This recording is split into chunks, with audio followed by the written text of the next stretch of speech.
Police కన్నా ఒక politician కన్నా అడ్వకేట్కి పవర్ ఎక్కువ ఉంటుంది. ఇక్కడ అడ్వకేట్ ఇన్ ద సెన్స్ చట్టం తెలిసిన వ్యక్తి అని చెప్పి సినిమాలో చూపించినట్టు నేను నా కేసు నేనే వాదించుకోవచ్చా? మీరు ఏ కోర్టులో అయినా సరే మీ కేసుని మీరు వాదించుకోవచ్చు. నేను పోలీస్ స్టేషన్కి వెళ్ళేటప్పుడు మీలాంటి అడ్వకేట్లు తీసుకుని వెళ్తే అక్కడ నన్ను ఒకలా ట్రీట్ చేస్తారు, ఇక్కడ నేను వెళ్తే కనుక నన్ను ఇంకోలా ట్రీట్ చేస్తారు. ఎందుకంటే అడ్వకేట్కి చట్టం తెలుసు, మీకు చట్టం తెలియదు. ఏ రిజిస్ట్రేషన్ లేకుండా నేను వడ్డీ వ్యాపారం చేయొచ్చా? చేయకూడదు. ఏ రిజిస్ట్రేషన్ అసలు నథింగ్. ఎల్ఎల్పి అడ్వకేట్, నల్లబోటు, తెల్ల అక్షరాలు. నాకు భయం ఉంటుందిగా. నేను ఒక జడ్జిని డబ్బులు ఇచ్చి మేనేజ్ చేసేంత స్కోప్ కానీ పవర్ కానీ నా దగ్గర ఉంటుందా? బలంగానే చెప్తా. పొలిటికల్ ఇంటర్ఫిరెన్స్ కూడా ఉంటాయా? 100% ఉండేదే పొలిటికల్ ఇంటర్ఫియర్. ఇంత ఓపెన్గా మాట్లాడతారు కదా, మీకు ఎప్పుడు థ్రెట్ ఏం రాలేదు ఎవరి దగ్గర నుంచి? నేను 2 వీలర్ మీద వెళ్తున్నప్పుడు వెనక నుంచి హిట్ చేయించాను. అయిపోయింది, మొత్తం పగిలిపోయినాయి, ఎక్కడ అంత రక్తం ఇదంతా. ఇన్ఫ్యాక్ట్ ఇంకో మాట కూడా చెప్పాలి, నా దగ్గర రూపాయి డబ్బులు కూడా లేదు.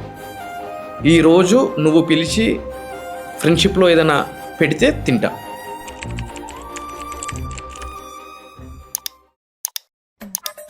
డాక్టర్ చేతిలో ప్రాణం ఏ విధంగా పెడుతున్నామో మీ చేతిలో అంతకు మించిన ప్రాపర్టీ పెట్టినట్టే. మీరు అనొచ్చు, అంటే బ్యాక్గ్రౌండ్ ఉంటే పెడతారు, బరాబర్ పెడతారు. ఎందుకంటే మీ తాతగారు, మీ తండ్రి గారు, మీరు మంత్లీ 6 lakhs వాళ్ళ హస్బెండ్ దగ్గర నుంచి ఆవిడ అడిగారు. నెల నాకు నా లిస్ట్ కాస్టే 5,000 రూపాయలు అవుతుంది. దాని తర్వాత బ్రాండెడ్ బట్టలు అవన్నీ వేసుకోవాలి. ఒక 5 లక్షలు అవుతుంది. నేను 5 లక్షలు ఇవ్వమని చెప్పండి. ఈ వీడియో మ్యాక్సిమం ఫార్వర్డ్ చేయండి అందరికి. చాలా రోజుల నుంచి ఒక పాడ్కాస్ట్ చేద్దాం అనుకుంటున్నాను. లా గురించి ఇన్డెప్త్గా ఓపెన్గా మాట్లాడే వాళ్ళు ఎవరైనా దొరికితే చేద్దామని వెయిట్ చేశా. ఫైనల్గా ఒక్కరు దొరికారు. ఆయన పేరు శుంకర్ నరేష్. ఆయన హైకోర్టు అడ్వకేట్. అన్ని విషయాల మీద చాలా ఓపెన్గా మాట్లాడారు. ఇది చూస్తే కనుక నేను ఒక్కటి ప్రామిస్ చేయగలను, ఏంటంటే కంప్లీట్గా లా మీద మనకు అవగాహన వస్తుంది. అసలు ఎవరిని క్వశ్చన్ చేయొచ్చు, ఎలా క్వశ్చన్ చేయాలి, దేని క్వశ్చన్ చేయాలి. ఈ ఫుల్ పాడ్కాస్ట్ చూడండి. ఏమైనా డౌట్స్ ఉంటే కనుక ఆయన్ని కాంటాక్ట్ చేయండి. హాయ్ అన్న. హలో. థ్యాంక్ యూ వచ్చినందుకు. నాకు తెలుసు మీ గురించి ఆల్రెడీ, లైక్ వెరీ రాగా మాట్లాడతారు, ప్రతి దగ్గర ఓపెన్గా మాట్లాడతారు. ఈ పాడ్కాస్ట్లో ఇంకొంచెం ఓపెన్గా మాట్లాడతారని చెప్పేసి ఎక్స్పెక్ట్ చేస్తున్నాను. ఫస్ట్ మనం ఎక్కడి నుంచి స్టార్ట్ చేద్దాం అంటే మీ కెరీర్ ఫస్ట్ నుంచి, లైక్ అసలు అడ్వకేట్ ఎందుకు అవ్వాలనుకున్నారు? మనం ఈ బతికే సమాజంలో ప్రజాస్వామ్యం అనే ఒక వ్యవస్థని ఏర్పరచుకున్నాం. న్యాయ వ్యవస్థ అనేది ప్రజాస్వామ్యంలో ఒక కాన్స్టిట్యూషన్ అనేదే మొత్తం అంతా నడిపిస్తుంది. దాన్ని గనక మనం అవగతం చేసుకుంటే మనలంటూ టచ్ చేసే వ్యవస్థ ఏది ఉండదు అని చెప్పి నాకు అర్థమైంది. అదే అన్నిటికీ మూలం. దాని నుంచే ప్రతిదీ వచ్చింది. ఒక పొలిటీషియన్ పుట్టిన, ఒక పోలీసుడు పుట్టిన, ఒక సీఏ పుట్టిన, ఒక టీచర్ పుట్టిన, ఒక క్లాస్ స్టూడెంట్ పుట్టిన, ఎవరైనా కూడా ప్రతి ఒక్క సమస్యకి జిందా తెలిసిమాత లాగానే రాజ్యాంగం, ప్రజాస్వామ్యం, కాన్స్టిట్యూషన్. సో ఇదే అల్టిమేట్ అని చెప్పని నేను ఈ లాలోకి రావడం జరిగింది. ఇప్పుడు నాది బీటెక్ అయిపోయింది. ఇప్పుడు నాకు బీటెక్ అయిపోయిన తర్వాత తెలిసింది నేను కోడింగ్ లేదా ఇంజనీరింగ్ ఇది నా ఫీల్డ్ కాదురా బాబు అన్న తర్వాత తెలిసింది బీటెక్ అయిపోయిన తర్వాత. ఇప్పుడు నేను అడ్వకేట్ అవ్వాలనుకుంటే కనుక నాకు ఇంకా స్కోప్ ఉంటుంది, నేను చేయగలను, అడ్వకేట్ అవ్వగలనా? ఎస్, వై నాట్, చేయొచ్చు. మీకు బీటెక్ అయిపోయి ఉంటుంది, లేదంటే ఎంటెక్ అయిపోయి ఉంటుంది. సో ఈ ఎంటెక్ బీటెక్ అయిపోతే ఎల్ఎల్బిలో జాయిన్ అవ్వకూడదు అని చెప్పి ప్రొహిబిషన్ కానీ బ్యాన్ కానీ ఏం లేదు. సో మీరు ఎల్ఎల్బిలో జాయిన్ అవ్వచ్చు, ఎల్ఎల్బి చేయొచ్చు, దాని తర్వాత అడ్వకేట్గా ప్రాక్టీస్ చేయొచ్చు.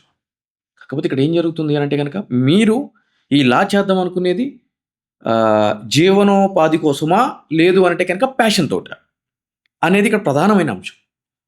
అంటే ఒక శుంకర్ నరేష్ వచ్చాడు, లా చదివాడు, స్ట్రైట్ ఫార్వర్డ్ మాట్లాడతాడు. నా జీవితం ఉన్నట్టు మీ జీవితం ఉండదు, మీ జీవితం ఉన్నట్టు పక్కన వాళ్ళ జీవితం ఉండదు. So everyone has their own individual unique lifestyle, right? So bar కౌన్సిల్లో, తెలంగాణ బార్ కౌన్సిల్లో 35,000 పైచీలక అడ్వకేట్స్ ఎన్రోల్ అయితే కనుక అందరూ ఈ విధంగా మాట్లాడలేదుగా, మాట్లాడలేదుగా. ఎందుకంటే రీజన్ ఏమై ఉంటుంది? పరిస్థితులు వచ్చిన పరిస్థితులు అటువంటివి. ఇప్పుడు నాకు కూడా ఒక లెగసీ తోటి, ఒక బ్యాక్గ్రౌండ్ తోటి నేను వచ్చి ఉంటే కనుక నేను ఇలా ఎందుకు మాట్లాడాల్సిన అవసరం నాకేముంది చెప్పండి? ఈవినింగ్ అయితే ఒక బెంచ్ కార్ తీసుకుని వెళ్ళి పబ్కి వెళ్ళి నేను ఎంజాయ్ చేసి వచ్చేస్తా కదా. నాకు అవసరం ఏముంది? నాకు లెగసీ ఉన్నప్పుడు మా తాత దగ్గర నుంచో, మా తండ్రి దగ్గర నుంచో, మా మామయ్య దగ్గర నుంచో, మా బాబాయ్ దగ్గర నుంచో క్లయింట్స్ వస్తారు. వాళ్ళ ప్రొఫైల్ చూసుకుని నాకు వస్తారు. నాకు యుద్ధం ప్రత్యేకంగా నేను యుద్ధం ఎందుకు చేయాలి? నాకు అవన్నీ లేదు కాబట్టి. స్పెషల్గా ప్రొఫైల్ బిల్డ్ చేసుకునే నెసెసిటీ అంత ఉండదు అంటారు. ఎగ్జాక్ట్లీ. ఫర్ ఎగ్జాంపుల్ నా దగ్గర కొన్ని లక్షల కోట్లు ఉన్నాయి. నేను ఒక జడ్జిని డబ్బులు ఇచ్చి మేనేజ్ చేసేంత స్కోప్ కానీ పవర్ కానీ నా దగ్గర ఉంటుందా? మీరు అన్నట్టు 1,00,000 కోట్లు 2,00,000 కోట్లు ఉంటే కనుక జడ్జిని మేనేజ్ చేస్తా అంటే కనుక డైరెక్ట్ నేను ఓపెన్గా చెప్తాను. మీరు ఇంకా ఓపెన్గా చెప్పిన నేను చెప్తున్నా, జడ్జిని కొనాలి మీరు. కొనగలిగే శక్తి ఉంటుందా అని చెప్పి మీరు అంటున్నారు. అంత డబ్బులు ఉంటే అంత డబ్బులు ఉంటాయని చెప్పని. డబ్బులు ఉన్నంత మాత్రాన మీకు ఫేవర్గా ఆర్డర్ వచ్చేస్తుంది అని చెప్పి అబ్సల్యూట్లీ జరగదు. అలా అని చెప్పి కాకుండా పోదు కూడా. డిపెండ్స్. అంటే డబ్బులు ఒక్కటే ప్రతిదానికి పరిష్కారం కాదు. అక్కడ డబ్బులు, ఇన్ఫ్లుయెన్సు, వాళ్ళకి కావాల్సిన క్రైటీరియా, పొలిటికల్ ఇంటర్ఫీరెన్సెస్, చాలా అంశాలు దీంట్లో ముడిపడి ఉంటాయి. పొలిటికల్ ఇంటర్ఫిరెన్స్ కూడా ఉంటాయా? 100% ఉండేదే పొలిటికల్ ఇంటర్ఫీరెన్స్.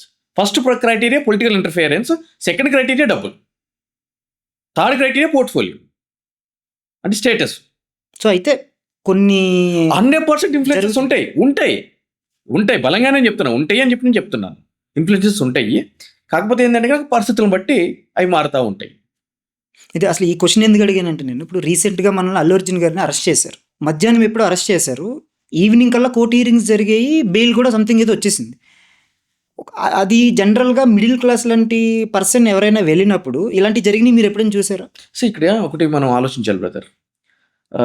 అడ్వకేట్లో కూడా అంటే అడ్వకేట్ ఒక కేసుకి ఎంత ఫీజు తీసుకోవాలి ఫస్ట్ పాయింట్. మీరు ఒక 10 మంది అడ్వకేట్ల దగ్గరికి వెళ్ళారనుకోండి, ఒక కేసుకి సంబంధించి 10 ఆన్సర్లు వస్తాయి. ఒకళ్ళు 10 రూపాయలు అనొచ్చు, ఒకళ్ళు 100 రూపాయలు అనొచ్చు, ఒకళ్ళు 1000 రూపాయలు అనొచ్చు, ఒకళ్ళేమో 1,00,000 రూపాయలు అనొచ్చు.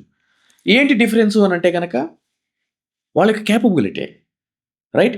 సీనియర్ డిజిగ్నేషన్ అడ్వకేట్స్ అంటారు. సో వాళ్ళ అపియరెన్స్ వస్తేనే 5 లక్షలు, 10 లక్షలు, 50 లక్షలు, కోటి రూపాయలు తీసుకునే స్థాయి ఉన్న అడ్వకేట్స్ ఉన్నారు. పర్ హీరింగ్ లేదా పర్ కేస్? Per appearance. అంటే ఇట్లా వచ్చి ఇట్లా మొహం చూపిస్తారు, ఇర్రెస్పెక్ట్ ఆఫ్ ది రిజల్ట్. మీకు రిజల్ట్ రావచ్చు, రాకుండా కూడా పోవచ్చు. బట్ వాళ్ళు వచ్చిందంటే కనుక ఆ 50 లక్షలు, ఆ కోటి రూపాయలు, 5 లక్షలు మీరు ఇచ్చేయాలి అంతే. అలా డిమాండ్ కేసును బేస్ చేసుకుని కూడా, అంటే కేసు కంప్లీట్ అయ్యేంత వరకు కూడా మాట్లాడుకునే అడ్వకేట్స్ కూడా ఉంటారు, రైట్? అది కేసు మొత్తానికి ఉంటారు. సో ఆర్గ్యుమెంట్స్ కానీ, రీసెర్చ్ టీమ్ కానీ, ఇవన్నీ కూడా అక్కడ స్టఫ్ను బేస్ చేసుకుని ఉంటాయి.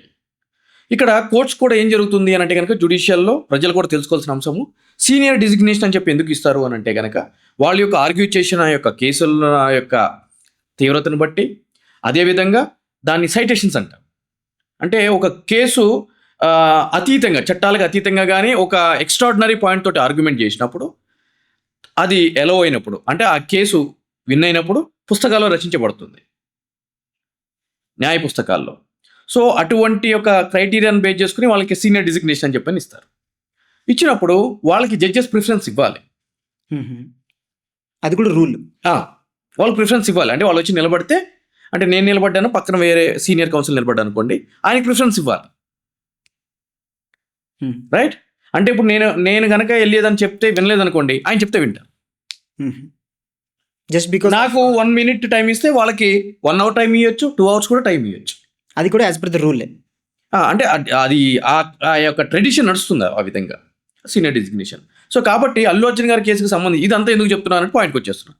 అల్లు అర్జున్ గారి కేసుకి సంబంధించి అక్కడ అపీర్ అయిన లాయర్స్, సుప్రీంకోర్టు నుంచి వచ్చిన అడ్వకేట్స్ కానీ, అదేవిధంగా వాళ్ళు తీసుకున్న పాయింట్ కానీ, దాన్ని జడ్జి గారు కన్సిడర్ చేసిన విధానం కానీ, ఇవన్నీ కూడా ప్రాతిపదికగా అల్లు అర్జున్ గారికి మధ్యాహ్నం అరెస్ట్ చేస్తే నెక్స్ట్ డే మార్నింగ్ బయటకు రావడానికి ఆర్డర్ మాత్రం రాత్రి 10:30కి వచ్చింది. ఆయన నెక్స్ట్ డే మార్నింగ్ వచ్చింది. 10:30 కూడా కోర్ట్స్ ఇంకా ఫంక్షనాలిటీలో ఉంటాయన్నా? ఎక్స్ట్రాడినరీ కేసెస్లో ఉంటాయి. నేను చూశాను. అంటే 3:30-4 గంటల వరకు కూడా జడ్జిలు ఛాంబర్లో కూర్చొని ఆర్డర్లు డిక్టేట్ చేసిన రోజులు నేను చూశాను నా ప్రాక్టీస్లో. ఇంకొకటి ఏంటి అంటే, మార్కెట్లో బాగా విన్నది, ఇప్పుడు ఫర్ ఎగ్జాంపుల్ నేను కోర్టుకి జడ్జ్ అయితే, అది డిస్ట్రిక్ట్ కోర్టు కానివ్వండి లేదా హైకోర్టు కానివ్వండి, పబ్లిక్ ఫంక్షన్స్కి కానీ లేదా ఫ్యామిలీ ఫంక్షన్స్కి కానీ, పబ్లిక్ గ్యాదరింగ్స్ కానీ అసలు అటెండ్ అవ్వకూడదు అన్నది ఒక రూల్ ఉంటుంది అని విన్నాను. అది కరెక్టేనా? There is no prohibition. Social గ్యాదరింగ్స్కి వెళ్ళకూడదు అని చెప్పి ఎక్కడ కూడా ప్రొబిషన్ లేదు. Last CJ chief justice of India Chandrachud గారి ఇంటికి నరేంద్ర మోడీ గారు వెళ్ళి వినాయక పూజలకు వచ్చినప్పుడు ఆ ఫోటో పబ్లిష్ అయింది. దాని గురించి మొత్తం పార్లమెంట్ మొత్తం కూడా అల్లకొల్లం అయింది. What is this non sense అని చెప్పి. అంటే ఏదైనా ఇన్ఫ్లుయెన్స్ చేయొచ్చు కదా అక్కడ వాళ్ళు కలిస్తే అన్న పాయింట్. అంటే అంత యాక్సెస్ ఉంది అని అంటే కనుక నథింగ్ బట్ ఇన్ఫ్లుయెన్స్ చేయడమే కదా అని చెప్పని కొంతమంది ఎంపీలు అయితే డైరెక్ట్గా కూడా మాట్లాడారు ఆ పాయింట్ మీద. As exactly. సో ఇప్పుడు సొసైటీలో పోలీస్ అన్నా, లేదంటే అడ్వకేట్ అన్నా, లేదంటే ఈ కోర్టులు అన్నా, అసలు జనరల్గా ఎవరికి నమ్మకం లేదు. ఇది sorry to say, but yeah అది కరెక్ట్ థింగ్. దానికి ప్రైమరీ రీజన్ నేను అనుకోవడం ఏంటంటే, ఫర్ ఎగ్జాంపుల్ నేను ఏదైనా ఒక ఇష్యూ గురించి కోర్టుకి వెళ్తే మినిమం 5 years 10 years రిజల్ట్ రావడానికి. ఇది ఇంత టెక్నాలజీ ఉన్న ఈ జనరేషన్లో కూడా ఎందుకు ఇంత డిలే జరుగుతుంది? అంటే కావాలని లేట్ చేస్తారా? ఫస్ట్ ఆఫ్ ఆల్ ఏంటి అని అంటే కనుక ఇవాళ రేపు ప్రజలకి లిటిగేషన్ మీద అవగాహన ఎక్కువైపోయింది. అంటే ఫర్ ఎగ్జాంపుల్, మీకు మీ తాతయ్య గారు 30 సంవత్సరాల క్రితమో 40 సంవత్సరాల క్రితమో ఎక్కడో ఒక మూలన ఒక కుంటో ఒక ఎకరమో భూమి ఇచ్చుంటారు. అది ఎందుకు పనికిరాదు, మీరు వదిలేసి ఉంటారు. ఏదో మీ పెళ్ళప్పుడో లేదంటే కనుక మీ తమ్ముడు పెళ్ళప్పుడో ఎంతో కొంత ఎవరో నాలాంటి వస్తే ఒక 5,000 తీసుకున్నాం, 10,000 తీసుకున్నాం, ఏదో ఇచ్చేసి ఉంటారు. ఒక 20 సంవత్సరాలు గడిచిపోయింది, 30 సంవత్సరాలు గడిచిపోయింది. ఇప్పుడు దాని విలువ ఒక 5 కోట్ల 10 కోట్ల ఉంటుంది. మీకు ఆశ పుట్టింది. ఒక లాయర్ దగ్గరికి వెళ్తారు. సార్, అప్పుడు నేను మైనర్ సార్, నా పర్మిషన్ లేకుండా మా అన్న మా ఫాదరు వీళ్ళు అమ్మేశారు సార్. ఇప్పుడు నేను దాన్ని డిస్ప్యూట్ చేయాలి సార్. ఎందుకు? ఆశ. అవగాహన పెరిగిపోయింది కదా. వెళ్ళి ఒక సూట్ వేస్తారు, 1 పార్టీ చేసి. మరి ఇది పనికిమాలిన సూటేనా? ఈ స్వార్థంతో వచ్చిన సూటేగా. మరి అది పెండింగ్ కాదా అది? సో ఇలాంటి కేసులన్నీ పైలప్ అయిపోతున్నాయి ఇక్కడ. ఎగ్జాక్ట్లీ. ఫస్ట్ పాయింట్ అదే. రెండో పాయింట్ ఏంటంటే ఆ కేసులను ఎడ్యుకేట్ చేయాల్సిన, అంటే విచారించాల్సిన జడ్జిల సంఖ్య చాలా తక్కువగా ఉంది. అపాయింట్మెంట్స్ జరగట్లేదు. అంటే జడ్జి టు ఈ కేసెస్ రేషియో తక్కువగా ఉందంటారు. ఎగ్జాక్ట్లీ. కేసుల సంఖ్య ఎక్కువగా ఉంది, వాటిని విచారించాల్సిన జడ్జిల సంఖ్య చాలా తక్కువగా ఉంది. అసలు జనరల్గా ఒక అడ్వకేట్ డిస్టిక్ కోర్టులో అపేర్ అయ్యే అడ్వకేట్కి, లేదా నేను హైకోర్టు అడ్వకేట్ని అని చెప్పేదానికి అసలు డిఫరెన్స్ ఏంటంటే ప్రైమరీగా మీరు కార్ల మీద తీసుకుంటే సుప్రీంకోర్టు అడ్వకేట్ అని కూడా రాసుకుంటారు, హైకోర్టు అడ్వకేట్ అని కూడా రాసుకుంటారు, ఇవన్నీ రాసుకుంటారు. ఇప్పుడు ఇండియన్లో ఏం జరుగుతుందంటే బ్రదర్, ఎల్ఎల్బి పాస్ అయిన తర్వాత మీరు ఏం చేయాలి అంటే కనుక ఆల్ ఇండియా బార్ ఎగ్జామినేషన్ రాయాలి. ఫస్ట్ ఎన్రోల్మెంట్ జరుగుతుంది, బార్ కౌన్సిల్ ఎన్రోల్మెంట్ జరుగుతుంది. మీ డిగ్రీ పాస్ అయిపోయిన తర్వాత మీకు సర్టిఫికేట్స్ అన్ని వచ్చిన తర్వాత మీరు ఎన్రోల్మెంట్ చేసుకుంటారు సంబంధించిన బార్ కౌన్సిల్లో. చేసుకున్న తర్వాత మీరు అడ్వకేట్గా ప్రాక్టీస్ చేయాలి అని అంటే కనుక చేసుకున్నంత మాత్రాన్ని మీరు అడ్వకేట్ అయిపోరు. రైట్? కోర్టు ముందుకు వెళ్ళి జడ్జి ముందుకు కేసు వాదించాలి అని అంటే కనుక ఏఐబిఏ ఎగ్జామ్ అని ఉంటుంది, all India bar examination. Open book exam కదా అది. అవును. సో ఆ ఎగ్జామ్ రాయాలి. ఆ ఎగ్జామ్ రాసిన తర్వాత ఆ రిజల్ట్లో మీరు పాస్ అయితే కనుక then you are eligible for argue the case and appear before the concern court judge. So అప్పుడు మీరు అడ్వకేట్ అవుతారు. అడ్వకేట్ అయినప్పుడు మీరు ఏం చేస్తారు అని అంటే కనుక వెళ్ళి అక్కడ అపియర్ అవుతారు. సో ఇక్కడ డిస్ట్రిక్ట్ కోర్టు కాదు, మున్సిపల్ కోర్టు కాదు, మన హైకోర్టు కాదు, ఏ కోర్టులైనా అపియర్ అవ్వచ్చు ఎక్సెప్ట్ సుప్రీంకోర్టు. సుప్రీంకోర్టులో మాత్రము జడ్జెస్ ముందు అపియర్ అవ్వాలి అని అంటే కనుక ఏఓఆర్ అని ఒక ఎగ్జామ్ ఉంటుంది, మళ్ళీ సపరేట్ ఎగ్జామ్ ఉంటుంది. అడ్వకేట్ ఆన్ రికార్డ్, దానికి ఒక ఎగ్జామ్ ఉంటుంది. ఆ ఎగ్జామ్ రాయాలి, ఆ ఎగ్జామ్ పాస్ అవ్వాలి. పాస్ అయితేనే మీకు ఏఓఆర్ కార్డు వస్తుంది. ఏఓఆర్ కార్డు వస్తేనే మీరు అపియర్ అయ్యి ఆర్గ్యుమెంట్ చేయగలరు. లేదు, ఒకవేళ మీరు ఏఓఆర్ కాదు, నార్మల్ ఏబి పాస్ అయిన అడ్వకేట్, ఇటువంటి అడ్వకేట్ అక్కడ ప్రాక్టీస్ చేయాలి అంటే అక్కడ ఆర్గ్యూ చేయాలి అంటే కనుక సుప్రీంకోర్టులో బెంచ్ ముందు ఆ ఏఓఆర్ ఎవరైతే ఉన్నారో ఆ ఏఓఆర్ కన్సల్ట్ బెంచ్ దగ్గర పర్మిషన్ తీసుకుని ఇట్లా మా కొలీగ్ మా పర్సన్ ఆర్గ్యూ చేస్తారు మా అడ్వకేట్ అంటే దెన్ అప్పుడే ఆ ఏఓఆర్ అన్నది లేకపోయినా సరే వాళ్ళు కన్సర్న్ ఇస్తే మనం చేయొచ్చు. ఎగ్జాక్ట్లీ. ఓకే. సో అది ప్రొసీజర్. సో కాబట్టి ఒక అడ్వకేట్కి ఒక ఎన్రోల్ అయిన తర్వాత మీరు ఎక్కడైనా సరే ప్రాక్టీస్ చేయొచ్చు. సో అంటే స్పెసిఫికేషన్స్ లేవు, నేను హైకోర్టుకి సంబంధించిన, నేను డిస్ట్రిక్ట్ కోర్టుకి అన్న స్పెసిఫికేషన్స్ ఏం లేదు. అయితే హైకోర్టు ఏదంటే కనుక మీరు రెగ్యులర్గా హైకోర్టు ప్రాక్టీస్ చేస్తున్నారు అనుకోండి, హైకోర్టుకి సంబంధించిన కేసులు చూస్తున్నారు, మీ ప్రాక్టీస్ అంతా హైకోర్టులోనే ఉంది అని అంటే కనుక హైకోర్టు అని అంటది. డిస్ట్రిక్ట్ కోర్టులో మీరు తెల్లాలేస్తే డిస్ట్రిక్ట్ కోర్టులోనే చేస్తున్నారు. ఇప్పుడు పోలీస్ ప్రాక్టీస్ అంటారు బ్రదర్. అంటే ఏంటంటే కనుక ఒక కోర్టును చూసుకుంటారు. ఫర్ ఎగ్జాంపుల్ ఇది ఒక కోర్టు, రైట్? నేను ఈ నియర్ బై ఉంటాను, పక్కన పోలీస్ స్టేషన్ ఉంటుంది. ఆ పోలీస్ స్టేషన్కి వెళ్ళి నేను మాట్లాడుకుంటా సీఐ తోటి, ఏమైనా ఉంటే చెప్పండి సార్ అని చెప్పని. సో ఈ పోలీస్ స్టేషన్కి వచ్చిన పంచాయతీలను నా దగ్గరికి వస్తాయి. నేను ఈ కోర్టు తప్పించి వేరే కోర్టుకి వెళ్ళను, నేను ఇదే కోర్టులో ప్రాక్టీస్ చేస్తాను. అక్కడ ఆల్రెడీ సర్కిల్ ఏర్పరచుకుంటాను. కేసు వస్తే ఎక్కడికైనా వెళ్ళొచ్చు. ఆ కేసు వస్తే ఎక్కడ, కానీ నేను నికరంగా ఒక సెటప్ పెట్టుకున్నా కాబట్టి నేను ఇక్కడికే తిరుగుతూ ఉంటాను, నేను బయటకు వెళ్ళను. అదే రిపీటెడ్గా కేసులు వస్తూ ఉంటాయి అక్కడే. సో అది అవుతా ఉంటుంది. అది తప్పితే పెద్ద డిఫరెన్స్ ఏం లేదు. సో ఇప్పుడున్న మా ఏరియాలో ఎవరో ఒకరు ఉంటారు. సో వాడికి నాకు ఏదో ఒక ఇష్యూ ఉంటుంది, వాడి వెనకాల ఎమ్మెల్యేలు ఉంటారు, ఎంపీలు ఉంటారు. సో ఆ ఉద్దేశంతో వాడికి ఇష్టం వచ్చినట్టు బిహేవ్ చేస్తాడు నాతో. సరే, నేను కంప్లైంట్ చేద్దామని పోలీస్ స్టేషన్కి వెళ్తే కనుక పోలీసులు కేసు తీసుకోరు, ఎందుకంటే వాళ్ళ ఇన్ఫ్లుయెన్స్ వాళ్ళకు ఉంటుంది. నేనేం చేయాలి అప్పుడు? నేను ఇంకెవరి దగ్గరికి వెళ్ళాలి పోలీస్ స్టేషన్కి కాకుండా? ఫస్ట్ మీకు సబ్జెక్ట్ తెలిసి ఉండాలి. సబ్జెక్ట్ తెలిసినప్పుడు ఇవన్నీ బలాదూర్ అయిపోతాయి. Political power, money power, muscle power, అన్ని పవర్స్ రూల్డ్ అవుట్. ఇంకా రూల్డ్ అవుట్ అంతే. సో ఎంత పోలీస్ అయినా కూడా ఏం చేసినా కూడా బియాండ్ ది కాన్స్టిట్యూషన్ చేయడానికి లేదుగా, బియాండ్ ది యాక్ట్ చేయడానికి లేదుగా, రైట్? బియాండ్ ది పొలిటీషియన్స్ కూడా చేయడానికి లేదు కదా, ఎవరికి లేదు. సో అప్పుడు ఏం చేయాలంటే కనుక మనం చట్టం తెలుసుకోవాలి. ఈరోజు మీ కేసు తీసుకోవట్లేదు, రైట్? మీకు అన్యాయం జరిగింది, అవతలోడు ఇన్ఫ్లుయెన్షియల్ పర్సన్, వాడి మీద కేసు పెట్టారు, మీరు తీసుకోలేదు.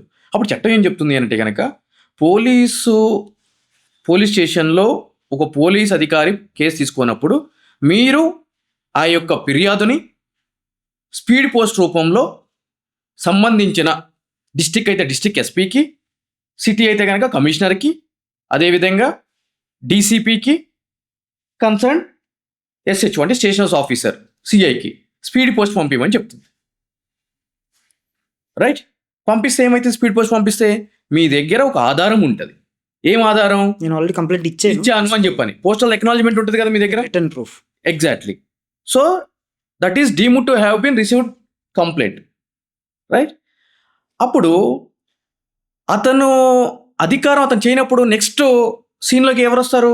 పై ఆఫీసర్స్, కోర్ట్స్ వస్తాయి. కోర్ట్స్ వీళ్ళందరూ ఒకటే కదా.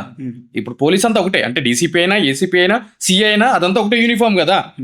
నీ తినాలి నా తినాలి. రైట్? పేరుకే పై ఆఫీస్గా, అంటే నువ్వు ఎంత తింటున్నావు పై ఆఫీస్కి తెలీదా? పై ఆఫీస్కి షేర్ లేదా? షేర్ లేకుండా నువ్వు తింటున్నావా? ఓపెన్ సీక్రెట్ బ్రదర్ కదా. అప్పుడు ఏం చేస్తాయి అంటే కనుక కోర్ట్స్ సీన్లోకి వస్తాయి.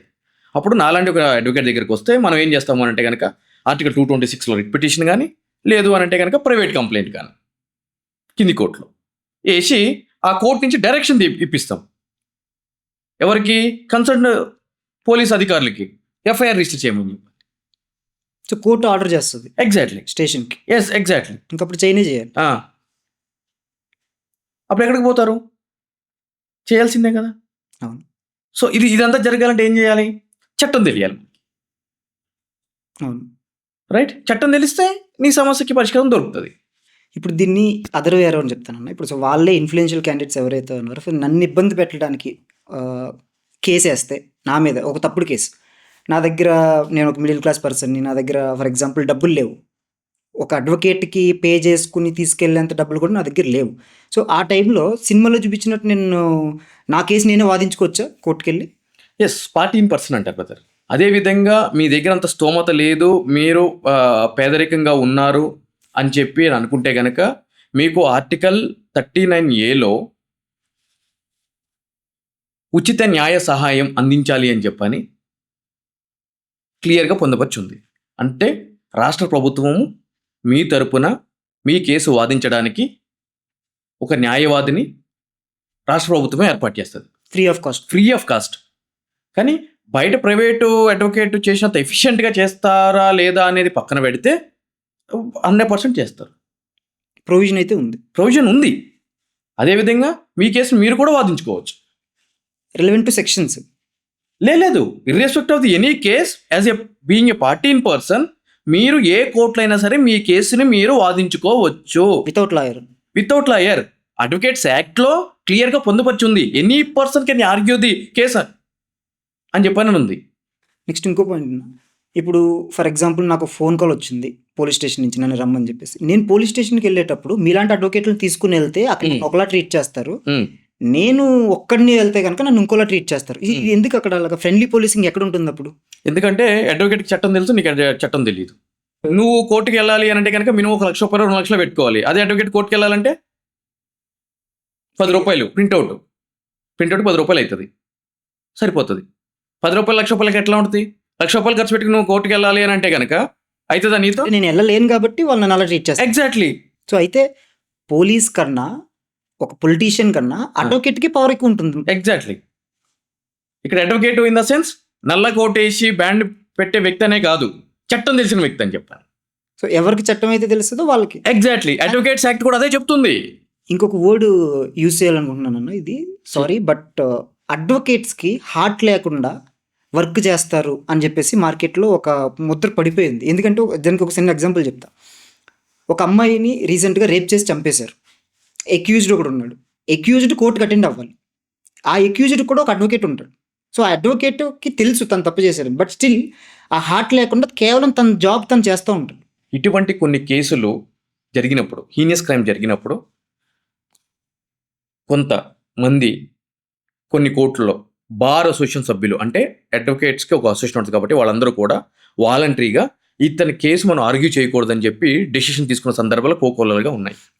ఆ విధంగా డెసిషన్ తీసుకుని ఆ యొక్క నేరస్తుడిగా పిలువబడుతున్న వ్యక్తికి ఎవరూ కూడా డిఫెండ్ చేయడానికి ముందుకు రాకపోతే ఆ యొక్క డెసిషన్ని సుప్రీంకోర్టులో ఛాలెంజ్ చేస్తే సుప్రీంకోర్టు మొన్ననే డిసెంబర్లో ఒక జడ్జిమెంట్ కూడా ఇచ్చింది. అంటే ఎప్పటి నుంచో ఉంది, బట్ కొత్తగా రీట్రీట్ చేసింది.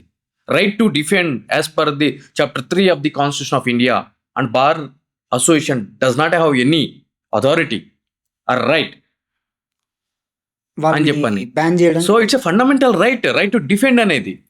సో మనం చెప్పడానికి లేదు వీడు దొంగ వీడు దొర అని చెప్పని. ట్రయల్ జరగాలి, ప్రూవ్ అయ్యేంత వరకు ప్రాపర్ ట్రయల్ జరగాలి. బట్ కొన్ని కేసెస్లో వాళ్ళే ఒప్పుకుంటున్నారు కదా, నేనే చేశాను అని చెప్పేసి. అవును బ్రదర్, కొన్ని కేసుల్లో ఒప్పుకుంటున్నారు, ప్లీడ్ గిల్టీ అని చెప్పని అంటారు.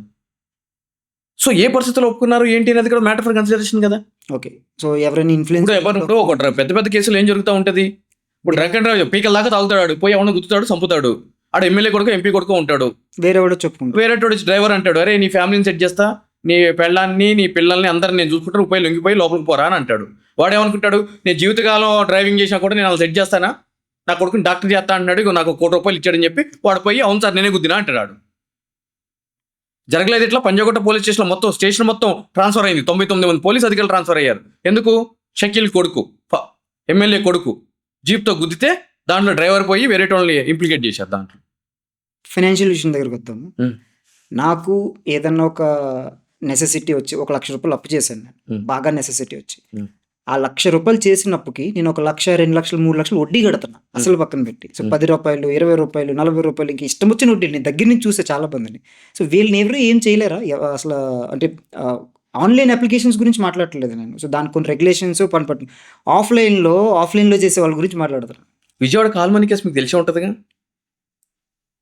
కాల్మనీ కేసు జగన్మోహన్ రెడ్డి గారి ప్రభుత్వంలో కాల్మనీ అని చెప్పని అదొక సూపర్ కేసు. అది సేమ్ మీరు చెప్పిన కాన్సెప్ట్. అది అత్యధిక వడ్డీలు 50%, 60%, 70%. ₹1,00,000 క్యాష్ ఇస్తుంటే ₹1,00,000 వడ్డీ కట్టాలి అంతే. కాల్మనీ అంటారు దాన్ని.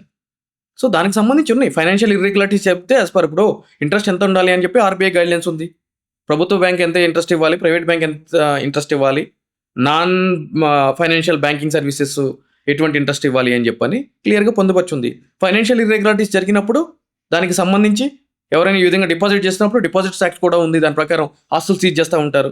సో జనరల్గా ఏ రెగ్యులేషన్, ఏ రిజిస్ట్రేషన్ లేకుండా నేను వడ్డీ వ్యాపారం చేయొచ్చా? చేయకూడదు. ఏ రిజిస్ట్రేషన్ అసలు నథింగ్. మరి బ్యాంక్ కలెక్షన్ కానీ డిపాజిట్ కానీ అదే నేను అంటున్నాను. మరి ఇన్కమ్లో చూపించుకుంటున్నాం కదా, నేను ఇన్కమ్ ఆఫ్ ఇంట్రెస్ట్ అని చెప్పేసి నేను ఆల్రెడీ ఇన్కమ్ ట్యాక్స్ ఫైల్ చేసి అది హ్యాండ్ లోన్ కింద చూపించుకుంటావు కదా బ్రదర్. హ్యాండ్ లోనే కదా వడ్డీ ఇప్పుడు ఇది ఇచ్చేది. లేదు, హ్యాండ్ లోన్ వేరు, అది వేరు, వడ్డీ వేరు. హ్యాండ్ లోన్ అంటే ఏంటి? నామినల్ గా బ్యాంక్ ఇంట్రెస్ట్ ప్రకారము సర్టెన్ అమౌంట్ దట్టు నువ్వు అంటున్నావు ఇన్కమ్ ట్యాక్స్ లో చూపిస్తా కదా అని చెప్పని. ఇన్కమ్ ఆఫ్ ఇంట్రెస్ట్ అని చూపిస్తా. సో ₹10,00,000 నువ్వు సంపాదించుకుంటున్నావు అంటే కనుక సంవత్సరానికి నువ్వు దానికి తగ్గట్టు ట్యాక్స్ కడుతున్నావు అని అంటే కనుక నువ్వు 30,00,000 అప్పించినట్టు చూపిస్తావా అంటున్నా? చూపించవు కదా. దాంట్లో నీ సేవింగ్స్ ఎంత అయితే ఉన్నాయో ఆ సేవింగ్స్లో హ్యాండ్ లోన్ ఎంత ఇచ్చావు అనేది చూపిస్తావు, దానికి ఇంట్రెస్ట్ ఎంత వచ్చింది అనేది చూపిస్తావు. అది లీగల్గా ఉంటుంది. కానీ ఇక్కడ అది జరగదు కదా. చూపించేదంతా జరుగుతుందా? జరగదు. అంత బ్లాక్ లోనే రన్ చేస్తారు. ఈరోజు మార్కెట్ వాల్యూ ఎంత ఉంటుంది, ల్యాండ్ రేటు, అక్కడ జరిగే రేట్ ఎంత ఉంటుంది? అది ఓపెన్, అందరికీ తెలిసింది. మరి చట్టాలు లేవా దానికి? ఇది ఓపెనే, మరి ఇది అందరికి తెలిసింది. మార్కెట్ వాల్యూ ఒకటి, పేపర్ వాల్యూ, హార్డ్ వాల్యూ ఒకటి, మార్కెట్ వాల్యూ అది అందరికీ తెలిసింది. ఇది కూడా అంతే కదా. అంటే చూపించిన వాళ్ళందరూ పతివ్రతలు అంటే కనుక కాదు, దానికి జరిగేది వేరేది ఉంటుంది. నెక్స్ట్ ఇంకోటి ఏంటంటే చలాన్ విషయం. సొసైటీ నేను కార్ వేసుకెళ్తున్నాను, నన్ను ఆపుతారు, చలాన్ కడతారు. సరే చలాన్ కొట్టారు, ఏదో ఒక ఇష్యూ ఉంటే చలాన్ కొట్టారు, నేను తీసుకుంటే చలాన్ కడితేనే వెహికల్ అక్కడి నుంచి కదుపుతాను నిన్ను, లేదంటే వెహికల్ అక్కడ పెట్టేసే అనే రైట్ వాళ్ళకుందా? అది నిజంగా చలాన్ కట్టే అక్కడి నుంచి వెహికల్ తీసుకెళ్లాలా? మీరు యూట్యూబ్లో సుంకర్ నరేష్ చలాన్ అని కొట్టండి, ఇప్పుడు ఏమొస్తుందో చూడండి. దాని మీద నేను కొన్ని 100 వీడియోలు చేశాను, హైకోర్టుకి వెళ్ళాను, ఆర్డర్లు కూడా తీసుకుని వచ్చాను. Not only challan, even drunk and డ్రైవ్లో కూడా. ఈ రోజు చలాన్ పెండింగ్ ఉందనుకుంది. ఫర్ ఎగ్జాంపుల్ మీ బండి మీద, మీ కారు మీద ఒక ₹500, ₹1000, ₹15,000 చలానా పెండింగ్ ఉంది. చలానా పెండింగ్ ఉన్నప్పుడు ఏం జరుగుతుంది అని అంటే కనుక మీరు వెళ్తున్నప్పుడు ట్రాఫిక్ సిగ్నల్ దగ్గర పక్కన ఒక పోలీస్ అధికారి నిలబడి మీ కారును ఆపి దాన్ని చెక్ చేసి నీ కారు మీద XYZ అమౌంట్ పెండింగ్ ఉంది, అది కడితేనే కారు ముందుకు వెళ్తుంది, లేదు అంటే కనుక వెళ్ళదు అని చెప్పే అధికారము పోలీస్ అధికారులకి లేదు. ఏం చేయాలి అని అంటే కనుక ఒకవేళ మీ కారు మీద పెండింగ్ చలానా ఉంటే గనక వాళ్ళు మీకు ఒక నోటీస్ అనేది పంపించాలి. సేయింగ్ దట్ ఏంటి అంటే కనుక రిజిస్టర్ పోస్ట్ పంపించాలి. సేయింగ్ దట్ ఏంటి అంటే కనుక బై హ్యాండ్ అయినా కూడా ఇవ్వచ్చు. సేయింగ్ దట్ వాట్ ఏంటి అని అంటే కనుక మీ యొక్క వెహికల్ మీద ఇంత చలానా పెండింగ్ ఉంది కాబట్టి మీరు ఈ డేట్ లోపల దాన్ని కట్టాలి, లేదు అంటే కనుక మేము చట్టపరమైన చర్యలు తీసుకుంటాము మీ మీద అని చెప్పని. ఆ నోటీస్ స్పందించకపోతే ఇంకొక నోటీస్ పంపించాలి. దాన్ని కూడా చేయకపోతే వాళ్ళు ఏం చేయాలంటే కనుక ఛార్జ్ షీట్, నేర అభియోగ పత్రం అని చెప్పి సంబంధించిన కోర్టులో వేసి ఆ కోర్టు నుంచి మీ యొక్క బండిని సీజ్ చేయడానికి, ఆపడానికి వాళ్ళు కోర్టు ఉత్తర్వులు తెచ్చుకోవాలి. ఆ ఉత్తర్వులు బేస్ చేసుకునే మీ యొక్క బండిని సీజ్ చేసే అధికారము సదరు పోలీస్ అధికారులకు ఉంటుంది. ఒంటి మీద యూనిఫామ్ ఉంది కాబట్టి నన్ను ఎవడో అడుగుతాడని చెప్పి ఇష్టం వచ్చినట్టు చేస్తున్నారు. ఇంకో ఫన్నీ థింగ్ ఏంటంటే అసలు చలాన్లు కొట్టడానికి టార్గెట్లు ఏంటన్నమా? అవును, రెవెన్యూ ఎక్కడి నుంచి వస్తుంది చెప్పండి. ఇప్పుడు చలాన్ అనేది నేను తప్పు చేస్తే నా వెహికల్ ఆపి కొడతారు. అసలు అవును. చలాన్ కొట్టడానికి టార్గెట్లు ఏంటన్నా? టార్గెట్ అంటే కనుక మరి రెవెన్యూ కావాలి, పోలీస్ అధికారులకి జీతాలు ఇవ్వాలి. అంటే ఇప్పుడు హాస్పిటల్స్కి టార్గెట్లు ఉంటే ఎలా ఉంటుందో ఆ. చలాన్లు కొట్టడానికి టార్గెట్లు ఉంటే ఇంకా అలాగే ఉంది. అలానే ఉంది, మరి ఉంది, అలానే ఉంది. ఈ టాపిక్ ఎత్తకూడదు అనుకున్నాను, బట్ ఎత్తాలనుకుంటున్నాను. ఇంత ఓపెన్గా చెప్తున్నారు కాబట్టి. హైడ్రా రీసెంట్గా ఏదైతే జరిగిందో హైడ్రా విషయం, అది చాలా బాగా పాపులర్ అయ్యింది, అంత జరిగింది. కానీ ఇప్పుడు నేను నా జీవితం అంతా దాచుకున్న డబ్బులు 10 లక్షలు 15 లక్షలు డౌన్ పేమెంట్ కట్టి ఒక ఇల్లు కొనుక్కుంటే సడన్గా నాకు తెలియకుండా 1 నైట్లో ఒక ప్రొక్లైనర్ వచ్చి నా ఇల్లు కొట్టేసింది.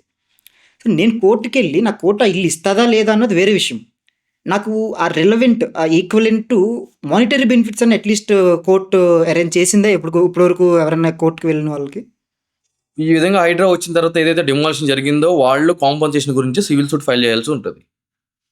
అట్లా ఫైల్ చేస్తే ఆ కాంపన్సేషన్ రావాలి అంటే కనుక it will take minimum 5 years or maximum 10 years. మళ్ళీ సేమ్ మన ఫస్ట్ క్వశ్చన్ ఏదైతే ఉందో అంతే. సో వస్తాయి, రావు అని చెప్పిన కోర్టు కెన్ డైరెక్ట్ చేస్తుంది. ఎందుకంటే కనుక ఆబ్వియస్లీ కేసులో మెరిట్స్ ఉంటే చేస్తుంది. సో ఆ అమౌంట్ సివిల్ సూట్ వేసుకుని వాళ్ళు, ఎందుకంటే ప్రీవియస్లీ పర్మిషన్స్ ఇచ్చింది కూడా గవర్నమెంటే కదా. అవును, అది డిఫరెంట్ పార్టీ అయి ఉండొచ్చు, బట్ పర్మిషన్ ఇచ్చింది మాత్రం గవర్నమెంటే. ఉమ్, ఇప్పుడు డిమాలిషన్ చేసింది కూడా గవర్నమెంటే. వితౌట్ ఎనీ నోటీస్ కూడా చేశారని అంటున్నారు. అవును, అంత నాలెడ్జ్ అవును, లేదు. అవును, బట్ అప్పుడు వాళ్ళు కోర్టుకి వెళ్ళి రిలవెంట్ మానిటరీ బెనిఫిట్స్ తెచ్చుకోవచ్చు అయితే. తెచ్చుకోవచ్చు. ఇదే హైడ్రాకి సంబంధించి కూడా అసలు హైడ్రా అనేది అంటే మీరు అడుగుతున్నారు కానీ కొద్దిగా ఆపి అడుగుతున్నారు. అసలు ఇంకా ఓపెన్గా కుల్లా బాత్ మాట్లాడాలి. ఇక్కడ ఏం జరుగుతుందంటే కనుక హైడ్రా అనే కాన్సెప్ట్ ఎందుకు తీసుకురావడం జరిగింది అని అంటే కనుక అసలు కేటీఆర్ గారి ఫామ్ హౌస్ గురించి అసలు మొదలైన వ్యవహారం ఇదంతా కూడా, రైట్? జన్వాడ ఫామ్ హౌస్ గురించి, అదేవిధంగా మల్లారెడ్డి గారి కాలేజీల గురించి, రాజేశ్వర రెడ్డి గారి కాలేజీల గురించి, ఓవైసీ కాలేజీల గురించి మనం మాట్లాడుకున్న సబ్జెక్టులో ఎక్కడా కూడా ఎవరికి ఎటువంటి డ్యామేజ్ కాలేదు. ఈ వంకలో సామాన్యులు ఎగిరిపోయారు. వీళ్ళపోయింది. సామాన్యులు ఎగిరిపోయారు. నాగార్జున గారిది ఏదో సంథింగ్ నాగార్జున గారిది ఉంది. అంటే మేము చేస్తున్నామని ప్రూవ్ చేయడానికి నేను కన్వెన్షన్ అది ఒకటి కొట్టేశారు. ఇక 2-3 ఏదో చేసినట్టున్నారు. ఇక మిగిలినందరూ సేఫ్ జోన్లోకి వెళ్ళిపోయారు. ఇంత ఓపెన్గా మాట్లాడతావు కదా, మీకు ఎప్పుడు థ్రెట్ ఏం రాలేదు ఎవరి దగ్గర నుంచి? లేక నువ్వు ఇది మాట్లాడు, దీని గురించి మాట్లాడుతుంది, లేదా నేను అది చేస్తాను? సుంకర నరేష్ అని కొట్టండి, అటాక్ అని కొట్టండి, మీకు 3-4 వీడియోలు వెళ్తాయి. సాక్షాత్తు పట్టపాకులు సీఎం క్యాంప్ ఆఫీస్ ముందు నేను కారులో వెళ్తున్నప్పుడు నా మీద మర్డర్ అటెంప్ట్ చేశారు. మీ మీద? నా మీద. సాహితీ ఇన్ఫ్రాటెక్ అని చెప్పి 2200 కోట్ల స్కామ్లో నేను ఆ ఎండీకి వ్యతిరేకంగా వెళ్తున్నా అని చెప్పని నన్ను సెటిల్ చేసుకోమంటే కనుక నేను వాళ్ళ మాట వినలేదు అని చెప్పని ఇప్పుడున్న ఎమ్మెల్సీ, అప్పుడు ఫార్మర్ స్పీకర్ మధుసూదనాచారి కొడుకుతోటి అటెంప్ట్ చేయించారు. దాని మీద ఎఫ్ఐఆర్ అయింది బేగంపేట పోలీస్ స్టేషన్లో. నేను ఇస్తేనే అది ఇన్స్పెక్టర్ గారు మాట్లాడుకో అని చెప్పి అనటం జరిగింది. మీకే? నాకే. జరుగుతూ ఉంటాయి, కామనే. మీరు లైఫ్లో చూసిన మిస్టరీ కేసు ఏదైనా ఉంటే ఒకటి చెప్పండి, దాని తర్వాత క్లోజ్ చేద్దాం. చెప్తా, చాలా జాగ్రత్తగా వినాలి. అప్పటికి నేను ఇంకా అడ్వకేట్ కాదు, రైట్? ఒక సోషల్ యాక్టివిస్ట్ని, ఒక ఆర్టీఐ యాక్టివిస్ట్ని. నేను ఒక ఎంపీ స్థాయి వ్యక్తి, ఒక పెద్ద పారిశ్రామికవేత్త, వాళ్ళకి వ్యతిరేకంగా నేను ఫైట్ చేస్తున్నాను. ఆ టైంలో చేస్తున్న క్రమంలో వాళ్ళను మర్డర్ చేయాలనుకున్నారు. అప్పుడు ఏజ్ ఎంత? అప్పుడు ఏజ్ 24-25 ఉంటాయేమో బ్రదర్. ఏజ్ అనుకున్నప్పుడు నేను 2-wheeler మీద వెళ్తున్నప్పుడు వెనక నుంచి హిట్ చేపించారు. కథం అయిపోయింది, మొత్తం పగిలిపోయినాయి, ఎక్కడ అంత రక్తం ఇదంతా. దెన్ నేను అంత చనిపోయే పరిస్థితుల్లో కూడా 100కి అలానే మా ఫ్రెండ్ తను కాల్ చేసి పడిపోయాను. కాన్షియస్నెస్ లేదు నాకు, ఇక నాకేం తెలియదు. దాని తర్వాత తీసుకుని వెళ్ళారు, హాస్పిటల్ వెళ్ళారు, ఇవన్నీ సర్జరీస్ అయ్యి జరిగినాయి. ఇన్ఫ్యాక్ట్ ఇంకో మాట కూడా చెప్పాలి, నా దగ్గర రూపాయి డబ్బులు కూడా లేదు. ఈరోజు నువ్వు పిలిచి ఫ్రెండ్షిప్లో ఏదైనా పెడితే తింటా, అప్పుడు ఆ పరిస్థితి, లేదంటే లేదు. సో ఆ టైంలోనే ఒక ఇద్దరు ఫ్రెండ్స్ ఉంటారు. వాళ్ళ అమౌంట్ తోటి అప్పుడు అంటే గనుక వాళ్ళు పెద్ద ఏమి కాదు. బట్ వాళ్ళకున్నంతలోనే ట్రీట్మెంట్ చేపిచ్చి నన్ను చూసుకున్నారు. ఓకే. That's fine. అప్పుడు నేనేం చేశానంటే ఒక ఇనిషియల్‌గా నాకు సర్జరీస్ జరిగినాయి. సర్జరీస్ జరిగిన తర్వాత ఒక 1 వీక్ ఇట్లా కంప్లెయింట్ ఇస్తే ఆబ్వియస్‌లీ ఎంపీ స్థాయి వ్యక్తులు, దాని తర్వాత పారిశ్రామికవేత్తలు అంటే గనక లోకల్ పోలీస్ వాళ్ళతోటే హ్యాండ్ ఇన్ గ్లోవ్ ఉంటది కాబట్టి మీ కంప్లైంట్ కూడా కంప్లెయింట్ తీసుకోవాలి. నేనేం చేశాను ఇంతకు ముందు మీకు చెప్పినట్టు స్పీడ్ పోస్ట్‌లో కంప్లెయింట్ పంపించాను. సంబంధించిన వాళ్ళకి. అయిపోయిన తర్వాత నేను రికవర్ అవ్వడానికి మినిమమ్ 6 నెలలు పట్టింది. దాని తర్వాత ఒక 8 నెలల తర్వాతనో, 1 ఇయర్ తర్వాతనో నేనేం చేశానంటే ఒక ఆర్‌టిఐ ఏసాను brother. Action taken report on my complaint dated so and so. ఎవరికి? సంబంధించిన పోలీస్ అధికారికి. నేను ఇప్పుడు చెప్పినా కదా చట్టం యొక్క గొప్పతనం ఏంటో. ఇది ఇంటే తెలుస్తది. చేస్తే అతను రిప్లై ఇవ్వలేదు నాకు. చట్టం ఏం చెప్తది? 30 రోజుల తర్వాత అప్పీలేట్ అథారిటీకి ఏమంటది? అంటే ఏసీపీకి ఏమంటది? ఏసీపీకి ఏసాను అప్పీల్. నేను ఇట్లా ఆర్‌టీఐలో అడిగాను. కింద అధికారి ఇవ్వలేదు. అంటే సీఐ ఇవ్వలేదు మీరని చెప్పి. ఏసీపీ ఏం చేశాడు? మళ్ళీ ఆ సీఐకే ఇంకో లెటర్ రాశాడు. ట్రాన్స్ఫర్ అంటారు. ట్రాన్స్ఫర్ చేసి దీని మీద నువ్వు ఇన్ఫర్మేషన్ ఇయ్యి అని చెప్పాను. రైట్? అది నాకు కమ్యూనికేషన్ నాకు ఇస్తారు కదా. నువ్వు ఇచ్చిన దాని మీద నేను మళ్ళీ సీఐకి ఫార్వర్డ్ చేశాను. నీకు తెలియజేస్తున్నావు అని చెప్పి. ఇక తప్పదన్నట్టు వీడు అంటే చట్టపరంగా వెళ్తున్నాడు కదా అని చెప్పని ఆ సీఐ నాకు రిప్లై ఏమి ఇచ్చాడో తెలుసా? ఎస్, నువ్వు పంపించిన ఫిర్యాదు మేము రిసీవ్ చేసుకున్నాము. ఆ కవర్ ఓపెన్ చేస్తే తెల్ల కాగితం వచ్చింది దాంట్లో అని చెప్పని అన్నాడు. అదర్ వేరే గేమ్. చూడండి, క్రిమినల్స్ సమాజంలో కాదు వాళ్ళు తయారు చేస్తారు. తెల్ల కాగితం వచ్చిందని అన్నాడు. ఇప్పుడు చెప్పండి బ్రదర్, దానికి ప్రూఫ్ ఏం లేదు కదా. ప్రూఫ్ ఏం లేదుగా. నేనేం ప్రూవ్ చేయాలి? నా కేసు నేను ప్రూవ్ చేసుకోలేకపోతే నేను ఇంకా నా దగ్గరికి వచ్చి రేపు అడ్వకేట్ అయ్యి నా దగ్గరకు వచ్చిన వాళ్ళకి నేనే న్యాయం చేస్తా. అది నాకు ఛాలెంజింగ్ కేసు బ్రదర్. నేను అప్పుడే అనుకున్నా ఈ కేసు నేను సాల్వ్ చేసుకోగలిగితేనే నేను ఎంటర్ అవుతా. లేదు అనంటే కనుక ఏదో షాప్లో పోయి పని చేసుకుంటా అని చెప్పని అనుకున్నా. సరే అని చెప్పని దాన్ని ఆర్టీఐ కమిషన్లో వేసాను. ఆర్టీఐ అంటే right to ask. Right to information. దాంట్లో ఏమవుతుందంటే కమిషనర్ ఉంటాడు స్టేట్కి. రైట్? ఇక్కడ మొజంజాహి మార్కెట్ దగ్గర ఉంటుంది అది. సో ఫస్ట్ పిఐఓ అంటే పబ్లిక్ ఇన్ఫర్మేషన్ ఆఫీసర్ అంటే సిఐకి ఇచ్చాను. దాని తర్వాత ఫస్ట్ అప్పీల్ ఎవరికి ఉంటుంది? పై అధికారికి ఉంటుంది. ఎవరు? ఏసీపీ వేసాడు. సో ఆ ఇద్దరు కూడా దుర్వినియోగపరుచుకున్నారు అధికారాన్ని. ఇతను వైట్ పేపర్ వచ్చింది అన్నాడు. ఇక వీళ్ళిద్దరి మీద పై అధికారి ఎవరు ఉంటారంటే జడ్జి పాత్ర, కమిషనర్ ఉంటాడు. ఇక్కడ ఆర్టీఐ కమిషనర్. అక్కడ వేసాను. సెకండ్ అప్పీల్ అంటారు దాన్ని. అక్కడ వేస్తే ఆయన ఏం చేశాడు? నోటీసులు పంపించాడు పోలీసులకి. నాకు ఈ రోజున విచారణకి రాను. ఆ సిఐ ఏం చేశాడు? ఎస్ఐని పంపించాడు. నేను వెళ్ళాను. వస్తే సార్ ఇట్లా కంప్లైంట్ రిసీవ్ చేసుకుని వైట్ పేపర్ వచ్చిందని చెప్పి ఇగో సార్ వైట్ పేపర్ వచ్చింది అని చెప్పామని చెప్పాను. కమిషనర్ గారు మరి ఏంటంటే మీ సమాధానం ఏంటి దీనికి అంటారు. మరి వాళ్ళు ఇచ్చిన దాన్ని కౌంటర్ వేయాలి కదా మనం. సరే సార్ నాకు ఒక టైం ఇవ్వండి నేను వేస్తానని చెప్పని అన్నాను. ఇప్పుడు చెప్పండి నేను దాన్ని ఎట్లా ప్రూవ్ చేయాలి వైట్ పేపర్ని? సో కాబట్టి నేను ప్రూవ్ చేశాను. ఏ విధంగా అంటే నేను స్పీడ్ పోస్ట్ చేశాను అంటున్నా కదా. పోస్టల్ డిపార్ట్మెంట్ వాళ్ళ దగ్గర ఒక సిస్టమ్ ఉంటుంది. అది ఏంటి అని అంటే కనుక ఈ పోస్ట్ యొక్క బరువును బట్టి వాళ్ళు ఛార్జ్ అనేది చేస్తూ ఉంటారు. మీరు మినిమం పోస్ట్ ఉందనుకోండి 18 రూపీస్ 15 పైసా తీసుకోవడం జరుగుతుంది. వెయిట్ 100 గ్రామ్స్ కంటే ఎక్కువగా ఉంది అని చెప్పని అనుకోండి, దానికి 28 రూపీస్ ప్లస్ ట్యాక్స్ ఏదో తీసుకుంటూ ఉంటారు. అయితే నేను ఆ అధికారికి కంప్లైంట్ పంపించినప్పుడు ఆ కంప్లైంట్తో పాటుగా నా యొక్క ట్రీట్మెంట్ డీటెయిల్స్ అన్నీ కూడా పంపించడం జరిగింది.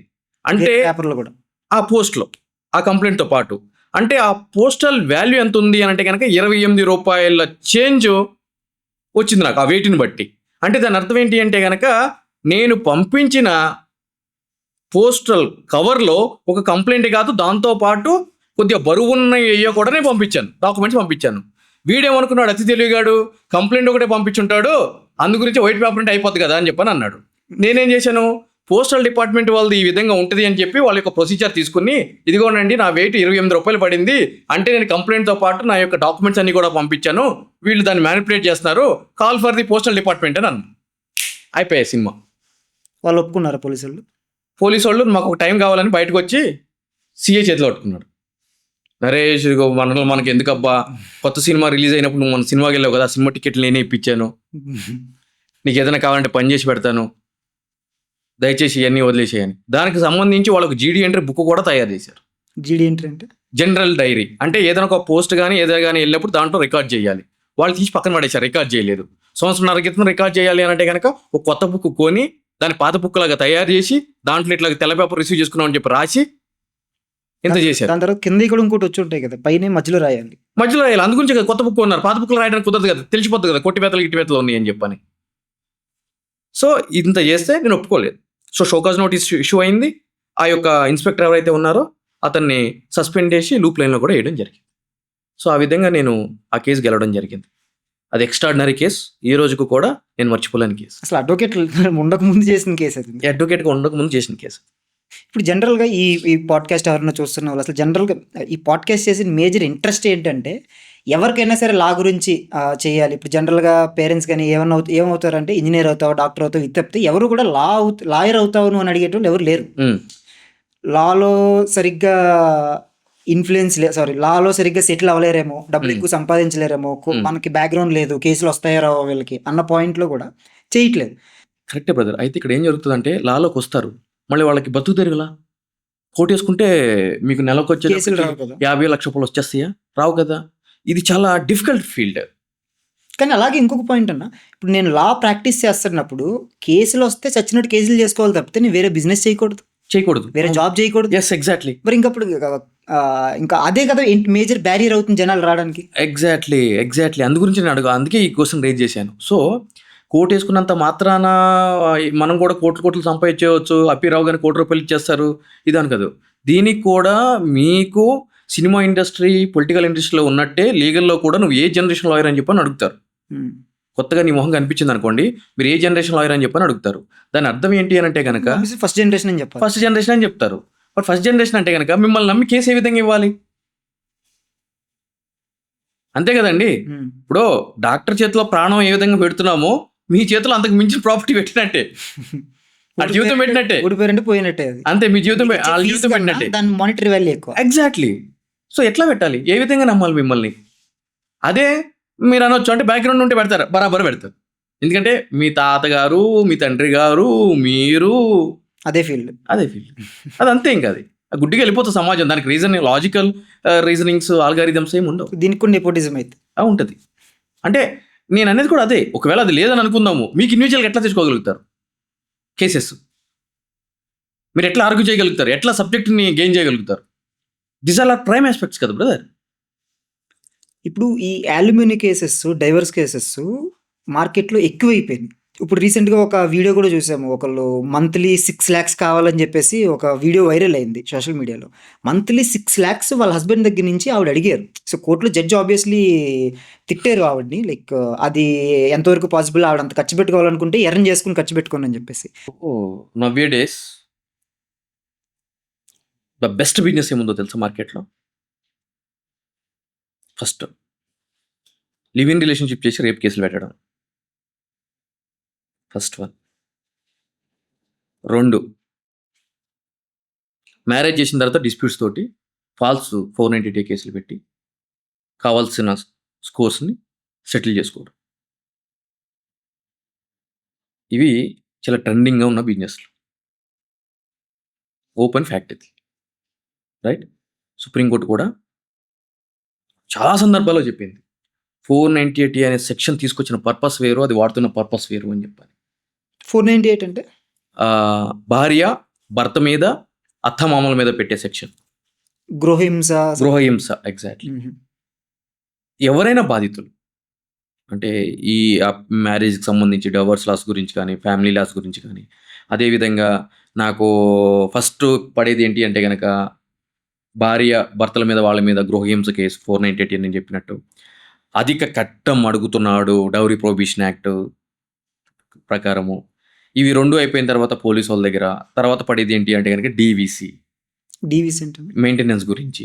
డొమెస్టిక్ వైలెన్స్ కేసు అని చెప్పానంటారు. మెయింటెనెన్స్ అంటే అల్యూమినియం. చెప్తా. డీవీసీ అంటే డొమెస్టిక్ వైలెన్స్ కేసు అంటే ఏంటి అని అంటే కనుక ఎక్కడైతే గనక భర్త ఉంటున్నాడో ఆ యొక్క ప్రాపర్టీలో నేను కూడా ఉండటానికి నాకు హక్కు ఉంది, ఆ విధంగా ఉత్తర్వులు ఇవ్వండి అని చెప్పని అడగడం. అదేవిధంగా నాకు అతని నుంచి రక్షణ కల్పించే విధంగా రక్షణ కల్పించాలి అని చెప్పని అడగటం. మెయింటెనెన్స్ కేసులు అయ్యేంత వరకు కూడా నాకు కొంత అమౌంట్‌ని డిపాజిట్ చేయమని చెప్పండి అని ఆదేశించండి అని చెప్పని అడగడం. హ్మ్. అతని పేరు మీద ఉన్న ఆస్తి వేరేటోళ్ళకి అమ్మకోకుండా మీరు ఉత్తర్వులు ఇవ్వండి అని చెప్పి అడగడం. పవర్ ఆఫ్ అటర్నీ వీడికిమ్మన్నా? ఎట్లా? పవర్ ఆఫ్ అటర్నీ కాదు. అంటే అతని పేరు మీద ఉన్న ఆస్తులు ఒకవేళ వేరేటోడు గొడవలయిన తర్వాత వేరేటోడికి అమ్మేసాడనుకో, ఈమెకి ఇంక అంటే ఏమి ఉండదు గదా! దాని గురించి అప్పటి వరకు అమ్మకుండా ఉండాలి అని చెప్పి కోర్టుని అడగడం. అంటే జస్ట్ హోల్డింగ్. హోల్డింగ్. అదేవిధంగా ఎంసీ మెయింటెనెన్స్ కేసు. నెల నెల నాకు నా లిస్ట్ కాస్టే రూ. 5,000 అయితది. నా మొత్తం మేకప్ అంతా కూడా నేను రెడీ అయ్యి బయటికెళ్ళాలి అనంటే గనక ఒక అప్రాక్స్ బ్రాండెడ్ వాడినా కూడా 2,00,000, 3,00,000 ఏమో మేకప్ కిట్ వాల్యూ ఉంటది. దాని తర్వాత బ్రాండెడ్ బట్టలు అవన్నీ ఏసుకోవాలి. సో, ఒక 5,00,000 అయితది నెలకి. 5,00,000 ఇమ్మని చెప్పండి. ఇప్పుడు మీరిలా చెప్తే మన కామెంట్‌లో అంటే నేను క్రియేట్ చేస్తున్నానా?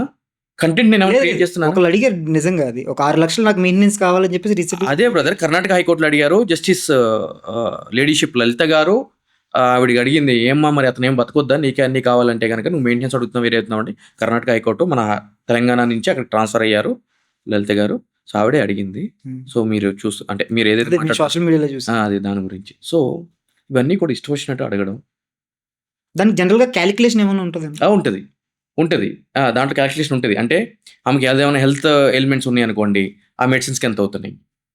అంటే అబ్బాయి సంపాదించే దాని మీద బేస్ చేసి కాలిక్యులేషన్ ఉండదా? కాదు. ఫర్ ఎగ్జాంపుల్ నేను నెలకు 10,000 సంపాదిస్తాను. అయితే ఇక్కడ ఏం జరుగుతుంది అని అంటే గనక వాళ్ళ ఇష్టం వాళ్ళు అడుగుతారు. 2,00,000 అడుగుతారు, 5,00,000 అడుగుతారు, ఇదే అడుగుతారు. కానీ అబ్బాయి ఎంతవరకు ఇవ్వగలుగుతాడు అనేది పాయింట్ ఫర్ కన్సిడరేషన్.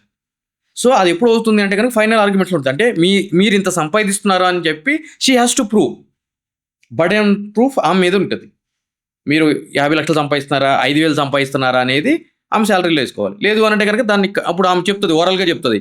అతను 5,00,000 సంపాదిస్తున్నాడని చెప్పి. You have to prove it. మీరు 5,000 సంపాదించుకుంటున్నారు అనుకోండి, మీ సాలరీ స్లిప్‌లు అన్నీ కూడా వేస్తారు. నేను సంపాదించేది 5,000, ఆమెకు 5,00,000 ఎక్కడ ఇస్తాను?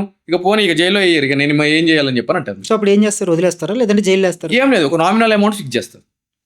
ఒక మీడియేషన్. నామినల్ అమౌంట్ కట్టాలని చెప్పని అంటారు. సో, ఒక పాయింట్ ఆఫ్ టైంలో ఇప్పుడు ఫర్ ఎగ్జాంపుల్ జాబులు పోతున్నాయి, రెసెషన్ అంటున్నారు. నేను ఒకవేళ యాలిమనీ ఇవ్వడానికి ఒప్పుకున్నాను. మంత్లీ మెయింటెనెన్స్ ఒక 10,000 ఇస్తాను, లేదంటే 20,000 ఇస్తాను, 50,000 ఇస్తాను. నా జాబ్ పోయింది. ఒక 8 నెలలు నాకు సంవత్సరం నాకు జాబ్ లేదు. ఆ సంవత్సరం నేను ఇవ్వలేనందుకు నా మీద అరెస్ట్ వారెంట్ వస్తుందా? వస్తుంది, లోపలికి వెళ్తారు. మరి నాకు జాబ్ లేదు కదా అప్పుడు. మీరు అరకు తినేటోళ్ళైనా కూడా మెయింటెనెన్స్ ఇవ్వాల్సింది, అదే చట్టం. మరి అటువంటిప్పుడు జైలుకి వెళ్తే నీకు వాళ్ళే చూసుకుంటారు కదా బ్రదర్ అంతా. ఎందుకు బయట ఉంటావు? ఇది అన్యాయం కదా. అన్యాయం ఎందుకు బ్రదర్? బయట ఉండి పెళ్ళంతో నువ్వు టార్చర్ పడేదానికంటే జైలుకి వెళ్ళి లోపల మంచిగా టైం ఫుడ్ పెడతారు, యోగా ఉంటుంది, మెడిటేషన్ చేపిస్తూ ఉంటారు. నువ్వు ఏదైనా ఎక్స్పర్ట్ అనుకో, ఇంటర్వ్యూలు చేస్తాను అనుకో, నీతో ఇంటర్వ్యూలు కూడా చేపిస్తారు లోపల. నిమ్మలం కదా అది. ఎందుకు బయట ఇవన్నీ టెన్షన్ చెప్పు నీకు. ఈ వీడియో మాక్సిమం ఫార్వర్డ్ చేయండి అందరికి. ఓకేనా? Okay brother, thank you very much. అడగగానే వచ్చినందుకు చాలా ప్లెజర్ బ్రదర్. ఇన్సైట్స్ ఇచ్చారు.